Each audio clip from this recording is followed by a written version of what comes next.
the 2 weeks of pageantry and of really, power broking that we've seen. What are we expecting today?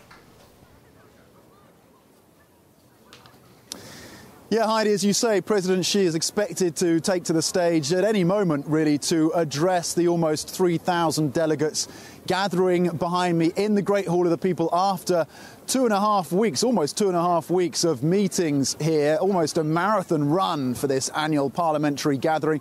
We're expecting President Xi to give a relatively brief speech outlining what he would see as some of the successes of the National People's Congress. And then we look ahead to the 10:30 a.m. local time press conference with Premier Li Keqiang and the newly appointed 4 vice premiers as well. And that's where we're hoping Premier Li will answer questions and give a response to one of the #1 concerns now for investors, of course, the US-China tensions and these reports of an additional $60 billion in annual tariffs on China and Washington's attempt to corral its allies to pressure Beijing. So will Premier Li give a response to that? We certainly hope so. He is also expected to talk about some of the structural reforms and hopefully also detail some of these pledges that he made in his work report at the beginning of the National People's Congress to open up some sectors, whether that's telecoms or education or healthcare or new electric vehicles, which he said would see lower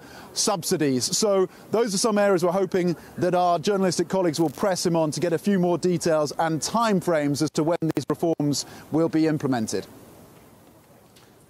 Tom, Yi Gang, new boss at the PBOC, as you've been alluding to, has got more hats to wear in that role, but has he got more power? Indeed, does the Chinese central bank have much power domestically as well as internationally?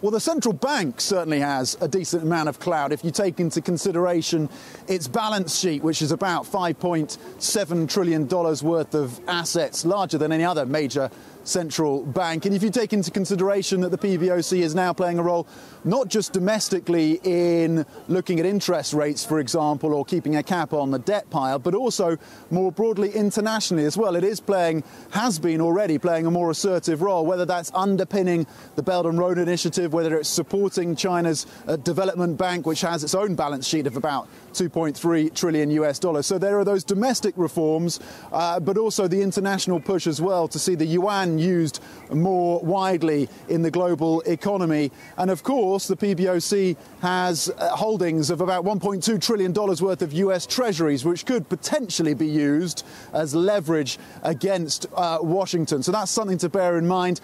Yi Gang himself told journalists yesterday that he's going to effectively continue the policies of Zhou Xiaochuan, saying that fiscal, financial sector stability was key and prudent monetary policy. So continuity in a central bank that has more clout domestically and internationally.